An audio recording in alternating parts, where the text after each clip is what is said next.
Donc Marie-Cécile, tu parlais de cette formation que tu es en train de sortir là, qui est quasiment prête, pendant laquelle tu te proposes de diffuser un contenu particulièrement riche à des personnes qui, à mon avis, en auront grand besoin, parce qu'en fait elles vivent aujourd'hui des choses particulièrement compliquées et douloureuses, et comme tu es passé par là, ben, à mon sens effectivement, de ce qu'on en a déjà pu en voir, il me semble que tu es certainement la personne la plus indiquée pour leur montrer cet exemple de rebond et de concrètement comment est-ce qu'on fait pour impulser la force. Alors, est-ce que tu veux bien m'en dire et nous en dire un peu plus? Ma formation, c'est comment utiliser l'adversité et la transformer en un super pouvoir. Comment transmuter la souffrance en un super pouvoir et en une leçon de vie qui est juste phénoménale en réalité. D'accord. Et ça t'est venu comment?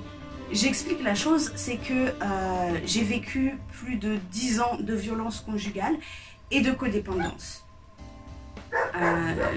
J'ai passé des périodes où je n'avais plus aucun espoir, où j'étais aigrie, où je souffrais, où je n'étais même plus moi-même, j'étais plutôt l'ombre de moi-même, je n'étais plus à l'écoute de mes propres sentiments, de mon propre ressenti. En fait, c'était un mécanisme de survie que de mentaliser et de sortir de mon corps, d'une certaine manière. Et en fait, j'étais à ce moment-là au service des autres, j'ai tout fait pour les autres, j'ai tout fait pour les autres. D'accord. Mais en fait, moi, à l'intérieur, j'étais plutôt comme une coquille vide. J'étais pas du tout épanouie. Et pour cause, quand on est victime de violences conjugales, de dénigrement, ou alors simplement le fait de ne pas être aligné avec son propre ressenti, de ne pas exprimer ses propres virtualités de vie, de joie.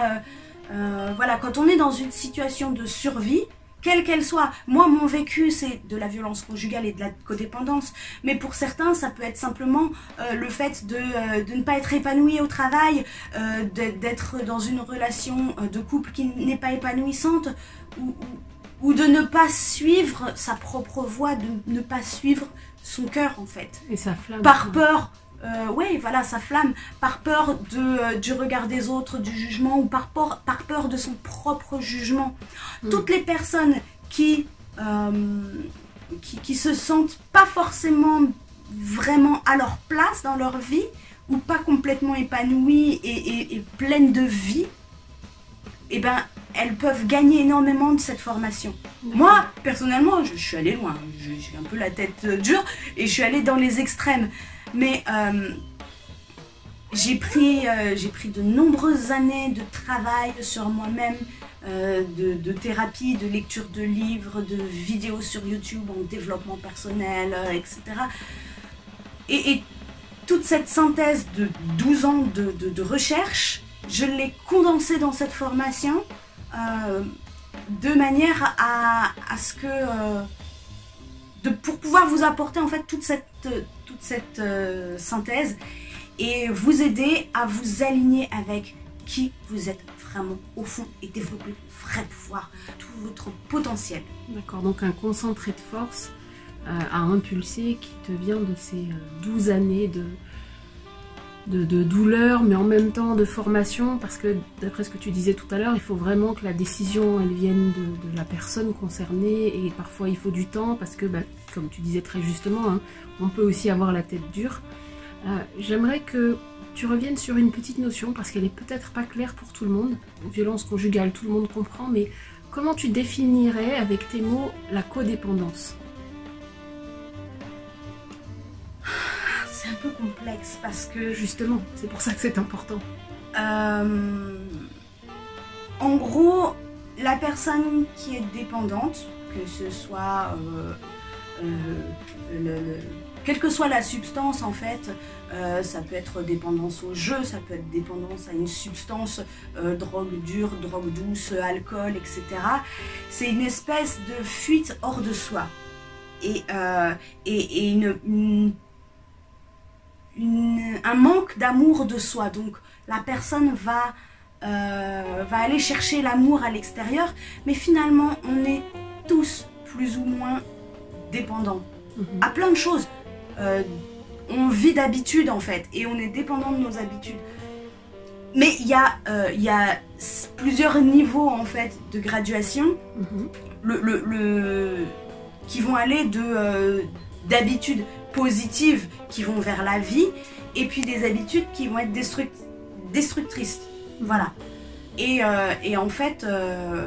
Et là, cette codépendance dont tu parles, c'est quand l'un est dépendant de l'autre et qu'on est chevillé à l'autre dans une relation finalement qui va être particulièrement malsaine, mais la décision de sortir de là est très très complexe parce que finalement, tu te retrouves bancal. Mais il y a beaucoup d'enjeux. Moi, quand je parle de codépendance, c'est que je vivais avec quelqu'un qui était dépendant à des substances, donc dans un processus d'autodestruction.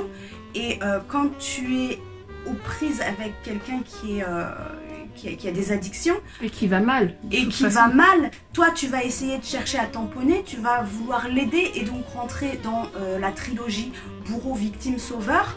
Et sauf qu'en réalité moi je voulais l'aider, donc je donnais, mais comme j'avais pas forcément la ressource à l'intérieur pour donner et que j'avais pas d'autre moyen de me nourrir que de l'orgueil d'être celle qui va le sauver. Et qui va tenir et supporter. Ouais, voilà. Dans une totale abnégation finalement. Et ça, ce processus, on le retrouve même quand il n'y a pas de la dépendance à des produits en réalité. Mais dans ce sacro-saint dévouement à l'autre, etc. Et l'amour absolu, ouais, tout ce que ça suppose de on est là, on t'aide, quoi qu'il arrive, je comprends. Ouais, voilà. Et sauf que si toi-même, t'en as pas la ressource à l'intérieur, mais tu peux pas aider. Sinon, tu vas aider l'autre, mais avec une attente de retour. Ou de reconnaissance, mais dans tous les cas, à ton détriment, finalement. Une attente de retour, de reconnaissance, et donc du coup, tu vas le compter sur l'addition en fait, et un jour ou l'autre... Tu présenteras la facture et l'autre te présentera la sienne. Et alors, dans des règlements de compte et tout, des trucs qui montent, et ça c'est dommage parce que c'est ultra destructeur. Après, j'aborde aussi la question, quand je parle de codépendance, c'est qu'il y avait une emprise et une dépendance affective d'une certaine manière. Quand l'autre ne s'aime pas lui-même, il va attendre de l'autre de l'aimer à sa place. Et comble le trou que moi je remplis pas. Et c'est un tel trou qui creuse et ça va faire comme le mécanisme. Et je continue à le creuser, comme ça tu vas continuer à le remplir. Et ouais, c'est ultra destructeur. Et en réalité, ça va faire comme le principe, vous imaginez deux crabes dans un seau. Quand il y en a un qui essaye de sortir, l'autre il va vouloir monter dessus pour sortir aussi, et donc à chaque fois ils vont se faire tomber mutuellement. Sauf que en fait la clé c'est que c'est pas de l'égoïsme, mais ça commence par soi. Bien sûr. Charité bien ordonnée commence par soi-même. Exactement. Parce que quoi qu'il arrive, quoi qu'il advienne, tu ne peux donner que ce que tu as. Déjà ça, mais la seule personne avec qui tu vas passer le reste de tes jours, c'est avec toi-même.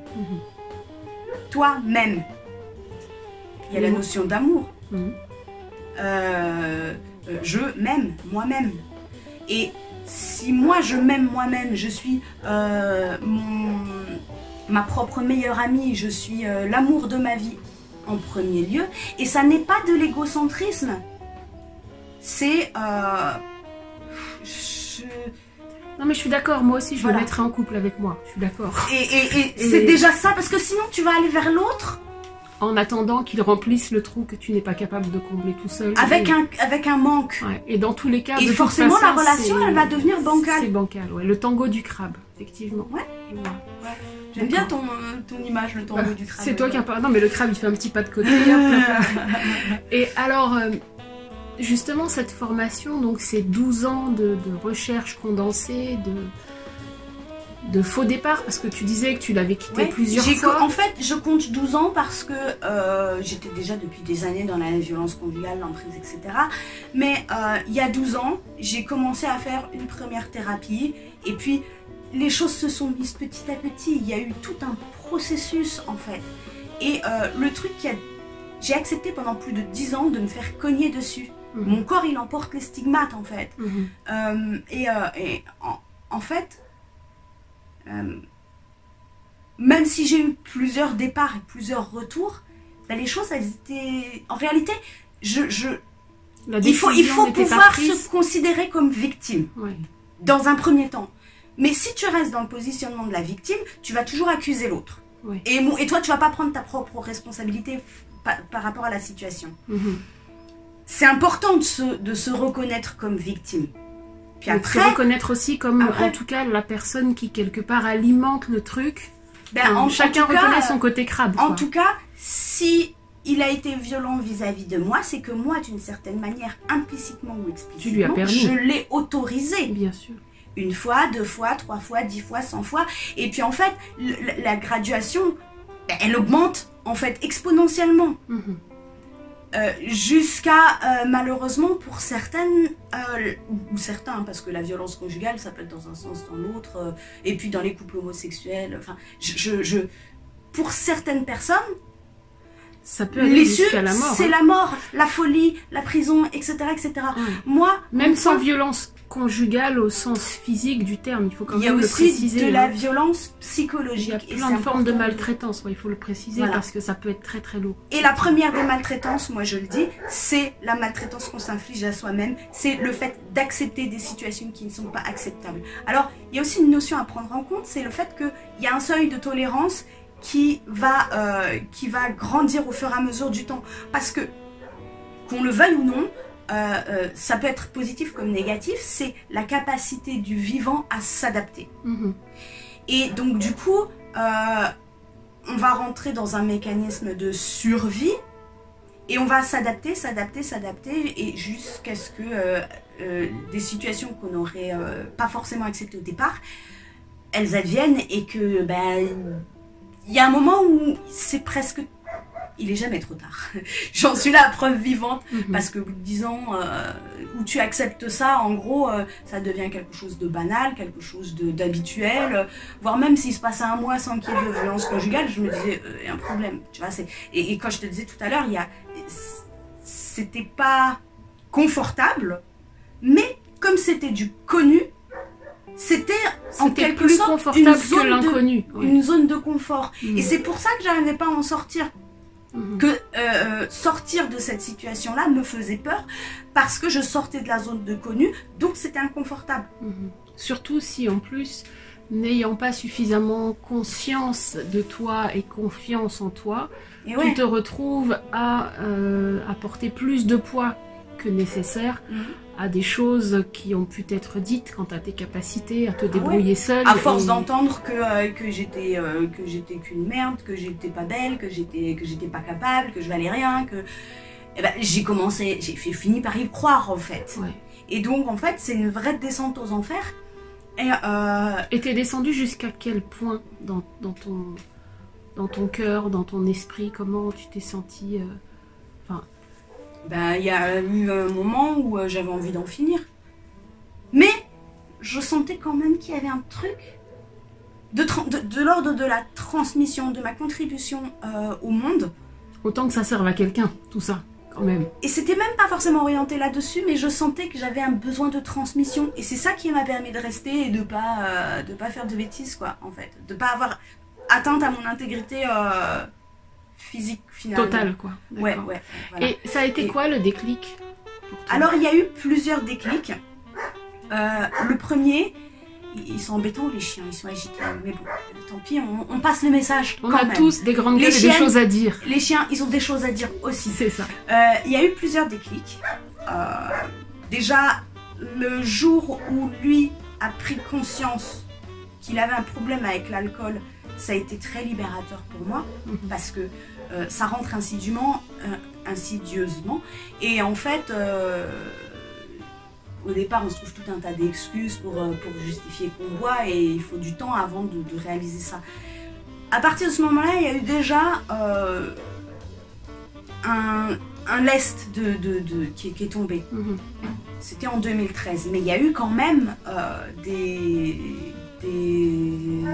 j'étais toujours pas sortie d'affaire, hein, j'étais encore bien prise dans la situation. Il y a eu un autre déclic, c'est au cours d'une violente bagarre où je me suis pris des patates dans la gueule, un truc de fou, où j'ai voulu sortir de la maison et je sais plus trop ce qui s'est passé, il a voulu refermer la porte, enfin bref, ma tête elle a cogné la vitre de la porte d'entrée qui s'est brisée et qui m'a sectionné l'arcade. L'arcade sourcilière donc. Okay. Ouais, là. Et en fait, c'était pas la première fois que ce genre de situation arrivait, mais j'avais atteint un stade. Et je me suis mise devant le miroir en voyant mon arcade complètement ouverte et tout, le sang qui dégoulinait. Je pense que lui, ça l'avait choqué, mais voilà. Et en fait, là où j'ai eu les déclics, c'est quand je suis allée aux urgences, en train de me faire recoudre sous gaz hilarant. C'était la première fois que j'arrivais aux urgences, en fait. C'est la première fois que j'allais à l'hôpital après des violences. Alors que c'était monnaie courante, en fait. Alors que c'était monnaie courante, ouais. J'ai mis plus de 10 ans avant de déposer la première plainte. Voilà. Et alors, sous gaz hilarant? Sous gaz hilarant, je me dis, putain, là, je suis aux urgences, quoi, en train de me faire recoudre. Ça a sectionné l'arcade sourcilière, ça aurait pu être la tempe, ça aurait pu être carotide. La carotide. En fait, là, je réalise que la prochaine fois, c'est la morgue. Et je me mets à éclater de rire et à pleurer en même temps. Et là, en moi, il y a un déclic qui s'est fait. À ce moment-là. Je ne l'ai pas exprimé verbalement, en fait. Mais c'est juste un positionnement où non, je n'accepterai plus jamais la moindre violence physique sur moi. Et c'était un positionnement intérieur. Il n'y a plus eu de violence physique à partir de ce moment-là. Alors que ça faisait plus de 10 ans que c'était monnaie courante, c'était devenu banal et tout. Mais c'est moi, je n'acceptais plus. Et je ne l'ai pas exprimé verbalement, mais c'est juste que... Il y a eu cette décision. Voilà. Et c'était intérieur. Et puis... Et dans ton corps, est-ce que tu as senti cette décision? Tu sais, comme quand on se redresse d'un coup, parce qu'on a pris un cap, on sait où on va. Je ne savais pas encore où j'allais à l'époque, mais je savais ce que je ne voulais plus. Voilà. Et non, mais moi, ça m'avait... Mais c'était bouleversant, quoi. C'était une prise de conscience que j'ai accueillie activement et qui m'a bouleversée et qui s'est... C'était plus fort que moi, c'est mon corps qui me parlait, c'était... Voilà, sous gaz hilarant, donc je me suis mise à rire et à pleurer en même temps. En réalisant, ouais, bah la prochaine fois c'est la mort. Et là tu te dis, non mais... moi je veux vivre, quoi. En fait. Voilà, donc en fait, il n'y avait pas de retour en arrière possible, il n'y avait pas de négociation possible, c'était acté. Voilà. Et c'est ça que j'appelle une réelle prise de décision. Il y en a eu d'autres, celle de partir. Alors, c'était une situation un peu différente, c'est que j'avais un projet de formation parce que ça faisait déjà quelques années que j'investiguais sur l'hygiène de vie, sur la santé au naturel, sur le développement personnel et tout. Toutes mes investigations commençaient à prendre du sens et j'avais envie de me lancer là-dedans, d'arrêter de travailler dans la vente parce que ça n'avait plus aucun sens pour moi. Et j'avais besoin de transmettre en fait une certaine hygiène de vie. De te relier au vivant déjà pour toi, mais aussi pour le transmettre. Moi j'étais déjà bien avancée, c'était plutôt pour la transmission. Et je vais visiter une école de naturopathie où je suis un cours, où j'apprends des trucs mais super intéressants et tout. Et là je suis déterminée, je sais ce que je veux faire. J'en parle donc à mon conjoint de l'époque, père de mes 2 enfants. Et je lui dis, voilà, je veux faire cette formation, je suis déterminée. Et il y a 2 options. Soit ça dure 2 ans et tous mes week-ends, je serai à l'école. C'est quand même assez prenant. Hein. Soit ça dure 1 an et en fait, toute la semaine, je suis à l'école et j'ai les week-ends. Donc, ça veut dire que toi, tu vas devoir t'occuper des enfants. Et là, il me dit, ouais, mais non, mais c'est pas possible. Je dis, ok. Dans un cas comme dans un autre, c'était pas possible, en fait. Ok. Ouais. Et là, je me suis dit, mais... Je me suis effondrée. Enfin, non. J'ai pris une grande respiration. Je suis partie dans la forêt. Je me suis effondrée. J'ai pleuré pendant un bon moment. En réalisant, en fait, que... Alors que j'ai tout fait pour l'aider lui, que j'ai tout donné, quoi qu'il arrive, je ne pourrai jamais compter sur la personne avec qui je vivais. Et c'est pas un reproche, hein, c'était juste un constat. 2 mai 2015. Là, j'ai pris la décision. J'ai dit, c'est terminé. C'est terminé. Bon, la suite des événements, je vous passe les étapes. Ça a été assez compliqué. On s'est séparés, etc. Aujourd'hui, l'ironie du sort, c'est que c'est lui qui s'occupe des enfants. et que en fait, moi, j'ai pu profiter de temps pour me former, pas dans cette école de naturopathie, les choses se sont déroulées autrement, mais j'ai pu avoir le temps de me former, de faire tout un travail de recherche et de synthétiser tout ça pour pouvoir le transmettre. D'accord. Et donc cette formation, elle démarre quand?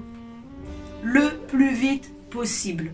Alors, elle est encore en cours de construction, mais en réalité, il y a déjà tellement matière que dès demain, on peut commencer en réalité. C'est l'affinage du contenu qui est en train L'affinage, en fait, il va se faire aussi avec les participants.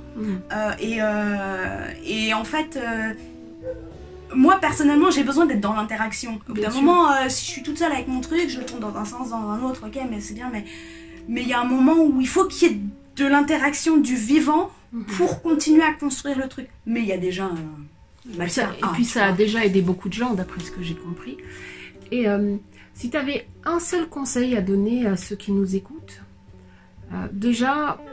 pour les gens qui connaissent d'autres personnes qui sont dans ces situations-là et qui ne savent pas comment les aider, à part leur transmettre la vidéo parce que ça peut les inspirer, pour leur donner un exemple.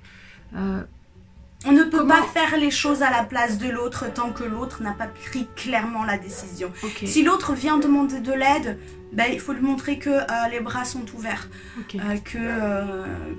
Voilà, qu'il y a d'autres alternatives. En fait, ce qu'il faut, qu'on a toujours le choix. Laisser traîner des informations, par exemple des informations sur SOS Femmes Battues, le numéro de téléphone.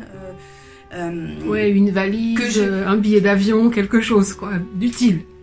Et encore, c'est un petit peu complexe, mais le truc, c'est juste de montrer que c'est possible d'imaginer un autre mode de fonctionnement. Incarner un exemple aussi, et montrer aussi les valeurs de la personne, enfin, ses richesses à elle, parce qu'elle est tellement dans un processus de dénigrement que du coup, elle n'a même pas la capacité de s'appuyer sur ses propres forces. Et par exemple, dire ouais, t'as tel talent et tout, ça c'est super et tout. Mais en réalité, aussi terrible que ça puisse être, il y a des personnes qui ont besoin d'atteindre certaines extrémités pour avoir leur propre déclic. C'est vraiment intérieur. Et on ne peut pas faire les choses à la place de l'autre. D'accord. Et alors, cette formation-là, elle peut s'adresser, si je comprends bien, pas seulement aux personnes qui sont dans des situations de violence, mais aussi dans des situations de dépendance ou dans des situations qui sont inacceptables simplement pour la... Pas seulement. Voilà, pas seulement parce que moi, ce que j'ai appris de tout ça, c'est aussi des valeurs profondément humaines, de notions, par exemple, de pardon, de notion d'exprimer les choses de manière claire, d'être à l'écoute de son ressenti, de ses sentiments, de ses émotions. Esprit, corps, émotion, c'est une trilogie qui est reliée et que on doit toujours être... Enfin voilà, l'idée c'est vraiment d'apprendre cette reliance-là et de s'appuyer dessus. D'être relié et ancré et d'être à sa juste place. Les personnes qui ressentent qu'elles ne sont pas clairement à leur place, elles peuvent apprendre énormément de choses. Sans avoir besoin d'aller jusqu'à subir des choses comme ça. Moi, j'ai été dans des extrêmes pour vous rapporter la synthèse. Ça, c'est du don de soi. Mais il n'y a pas besoin d'en arriver jusque-là. Si vous ne vous sentez pas aligné, si vous ne vous sentez pas pleinement en possession de votre potentiel, de vos virtualités de vie et de joie, mais cette formation, elle est totalement indiquée pour vous. Si vous avez de la souffrance au travail, que vous ne sentez pas épanoui dans votre relation, tant bien même qu'il n'y ait pas forcément de violence, mais pour toutes les personnes qui recherchent cette reliance et d'être pleinement elles-mêmes sans faire attention, sans faire fi du jugement des autres, du regard des autres et même du jugement de soi-même. Parce qu'il s'agit de s'autoriser. Exactement, s'autoriser à être pleinement soi-même, mais à de trouver sa place au monde, en fait, d'incarner pleinement qui l'on est.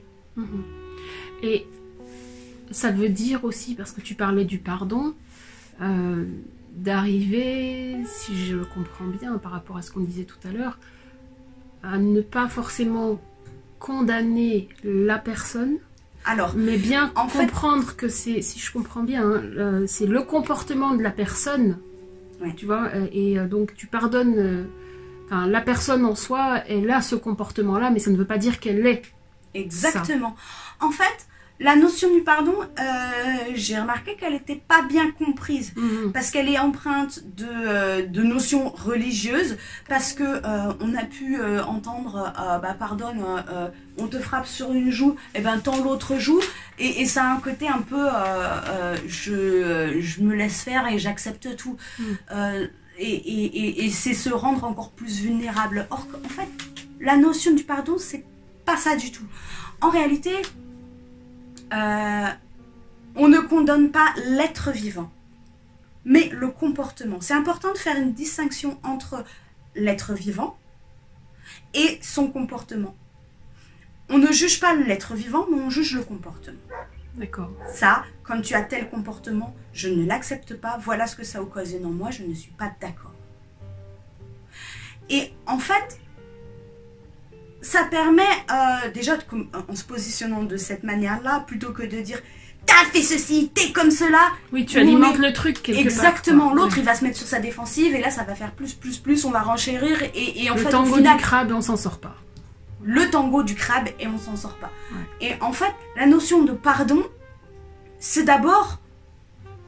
ça n'est pas passer l'éponge et faire comme si de rien n'était. C'est d'abord...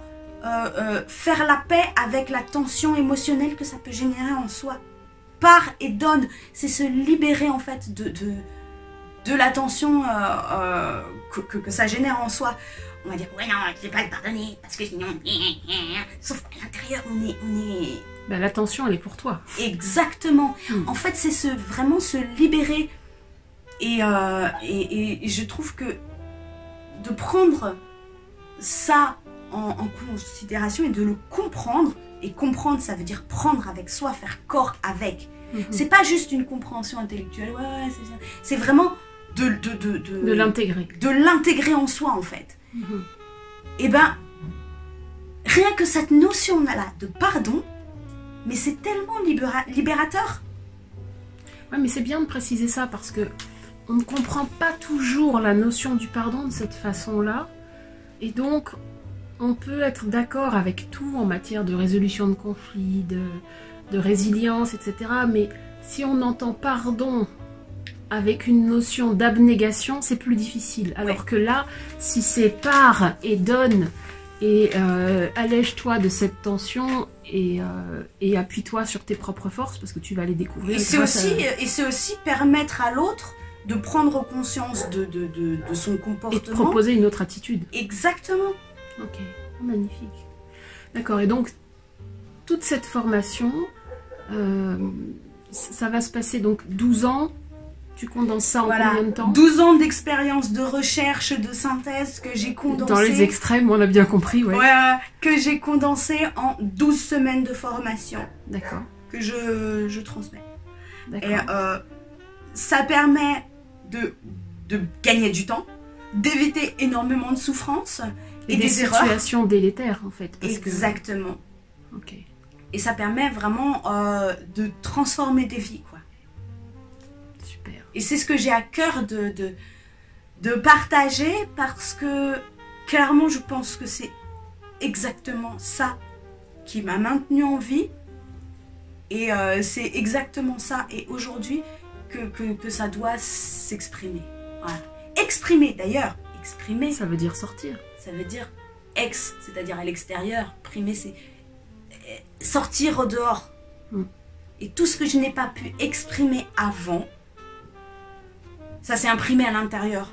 En mal de dos. Ah, j'en ai plein le dos. Tu sais, bien sûr. Les expressions là, elles sont très très parlantes. Et elles sont abordées aussi dans ma formation. Et les ostéopathes ont plein de choses à dire sur le sujet. Je sais. J'en ai l'estomac noué, etc., etc. Il y en a tellement des expressions. Et on va bien rigoler parce que dans cette formation, il y a aussi beaucoup de rire. Et le rire, il est libérateur. Bien sûr. Voilà. C'est waouh, une expérience in vivo qui est juste... Ça dépote, je crois bien. Il va falloir attacher ses ceintures. Et justement... Et moi, en fait, il y aura donc, du coup, une partie de groupe en ligne. Et suivant votre capacité à aller en profondeur dans... Pour regarder un petit peu au-delà du sommet de l'iceberg. Voilà, parce que moi, je ne suis pas pour le travail de surface, tu sais, les trucs New Age. Ah, tout le monde, il est gentil. Non, il faut que ça soit impactant. Non, on n'avance pas dans ces situations-là. Non, on y va vraiment et honnêtement... Et oser se regarder fonctionner sans être dans une forme de jugement. Parce que c'est pour ça qu'on ne va pas en profondeur, c'est quand on se juge soi-même. Juste regarder sans être dans les œillères, regarder ce qui est. Constater, observer avec le calme. Exactement. Ça permet de partir d'un point A aujourd'hui pour pouvoir décider à partir de là, ok, je fais un constat. Et de pouvoir décider de la destination, le point haut, l'objectif. C'est comme sur un GPS, il faut rentrer un point de départ et une destination. Puis tant qu'à faire, ne pas trop perdre de temps sur les ronds-points. Exactement. Forcément. Et même si la destination n'est pas complètement définie, le chemin, il se déroule au fur et à mesure du temps, en vivant chaque instant après l'autre.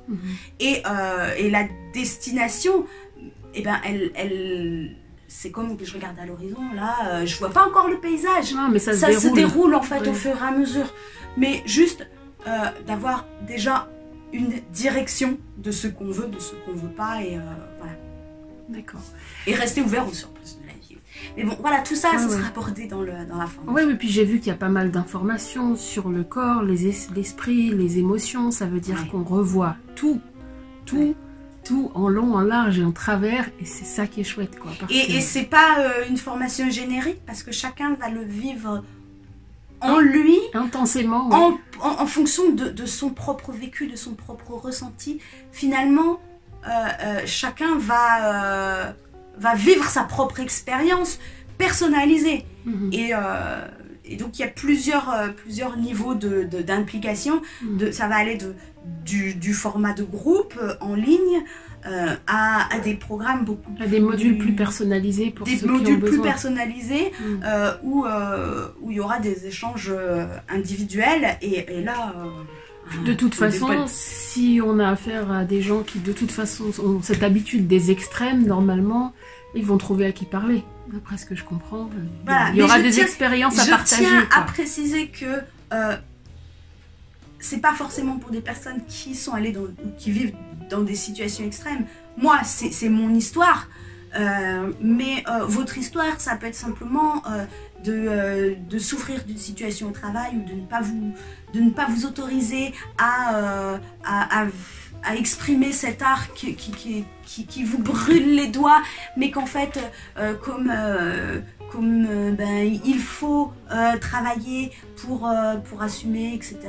Je dois faire ceci, qui ne sont, en réalité, c'est pour des personnes qui ne se sentent pas complètement épanouies à leur place et qui ont tendance à refouler leurs émotions, à ne pas écouter leur ressenti et à ne pas s'autoriser à vivre leurs rêves. Voilà. Ok. Bah, merci beaucoup Marie-Cécile. Je pense que ça va vraiment inspirer beaucoup de gens. Moi j'encourage tous ceux qui ont apprécié cette vidéo à la partager, à la commenter et puis surtout vraiment à la repartager si besoin, à la laisser traîner, hein, comme on l'a dit. Voilà, parce que ça permet de semer des graines. Voilà. Et le jour où le terrain il est prêt, ça germe. Et ben voilà, il n'y a plus qu'à. Voilà. Je te remercie, je te souhaite une excellente soirée et puis à bientôt. À très bientôt. Au revoir.